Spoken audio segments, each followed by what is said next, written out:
आपण आज पाहत आहोत या ठिकाणी ऑक्झिलरी वर्ब्स, याला आपण म्हणतो सहाय्यकारी क्रियापदे.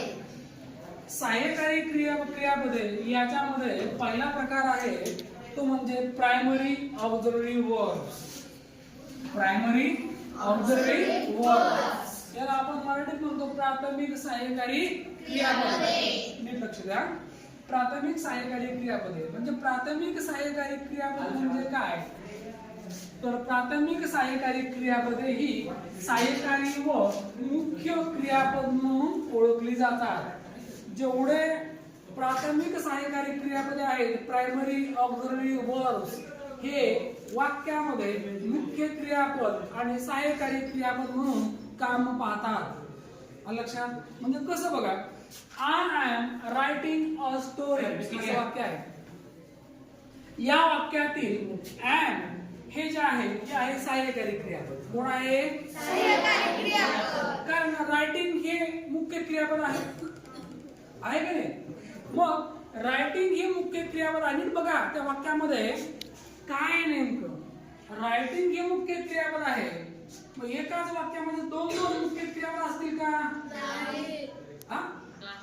असतील का? I am going and coming. I am go and come. नाही. I am writing a story. या वाक्यातील am हे सहाय्यकारी क्रियापद आहे. आणि नंबर 2 चं वाक्य बघा.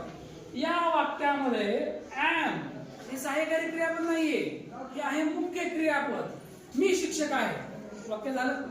मी शिक्षक आहे. I am a teacher. I am a doctor. I am a musician. Okay. I am a farmer. या वाक्यामध्ये एम हे मुख्य क्रियापद आहे, मेन वर्ब आहे. कोण आहे ते? Main verb. मग तुम्हाला या ठिकाणी प्रायमरी ऑक्झिलरी वर्ब्स, प्राथमिक सहाय्यकारी क्रियापदे यामध्ये पाहत असताना या ठिकाणी दोन्ही उदाहरणे समजावून सांगितले आहेत.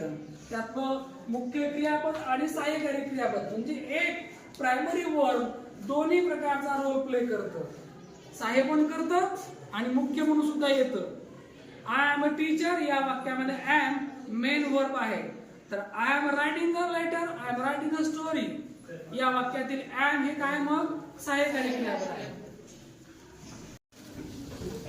प्रायमरी ऑक्झिलरी वर्ब्स याला आपण हेल्पिंग ऑक्झिलरी वर्ब्स असे म्हणतो. प्रायमरी ऑक्झिलरी वर्ब्स याला आपण जर नीट समजावून घ्यायचं म्हटलं तर बघा, प्राथमिक सहाय्यकारी क्रियापदांचं वर्गीकरण होतं. मग हे वर्गीकरण कसं होतं? हे वर्गीकरण होतं 3 टप्प्यामध्ये. किती? 3. टू बी ची सहाय्यकारी क्रियापदे, टू डू ची सहाय्यकारी क्रियापदे आणि टू हॅव ची सहाय्यकारी क्रियापदे. लक्षात. मग याच्यामध्ये टू बी ची सहाय्यकारी क्रियापदे कोणती कोणती पाहूया आपण आज. प्रेझेंट मध्ये एम इज आर आणि पास्ट मध्ये वॉज. म्हणजे एम इज आर म्हणलं की वर्तमान काळ. लक्षात. ही सहाय्यकारी क्रियापद जर चुकवली तर वाक्याचा पुढे अर्थ सुद्धा बदलू शकतो. बदलतोच शकतो काय? मी म्हटलं I am a good teacher च्या ऐवजी असं म्हटलं मी I was a good teacher. बघा अर्थ काय व्हायला नेमकं? मी चांगला शिक्षक आहे आणि मी चांगला शिक्षक होतो. है की नाही? I am a good boy. मला असं म्हणायचंय मी चांगला मुलगा आहे, पण मी काय केलं? सहाय्यकारी क्रियापद चुकीचं वापरलं. I was a good boy. मी चांगला मुलगा होतो. याचा अर्थ काय? आता नाही. म्हणजे अर्थ सुद्धा पूर्णपणे बदललेला असेल. प्रेझेंट टेन्स मध्ये एम इज आर आणि पास्ट मध्ये वॉज. मग याच्यामध्ये परत एक वचन अनेक वचन. अनेक वचन प्लुरल असेल तर आर वेअर. म्हणजे इथं आरचा अर्थ काय आहे आणि वेअरचा होते. होते होते काय होतो? येस. आणि एक वचन असेल तर सिंगुलर. याच्यामध्ये मोडतं एम इज आणि वॉज. काय मोडतं? एम इज आणि वॉज. एम इजचा अर्थ होतो आहे आणि वॉजचा अर्थ होतो होता आणि होती. शी वॉज अ गुड गर्ल. ती चांगली मुलगी होती. शी वॉज अ गुड गर्ल. ती चांगली मुलगी होती. He was a good boy. तो चांगला मुलगा होती. असं का?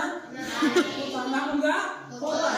म्हणून दोन पोता आणि मुलगा असेल तर पोता आणि मुलगी असेल तर समजलं का?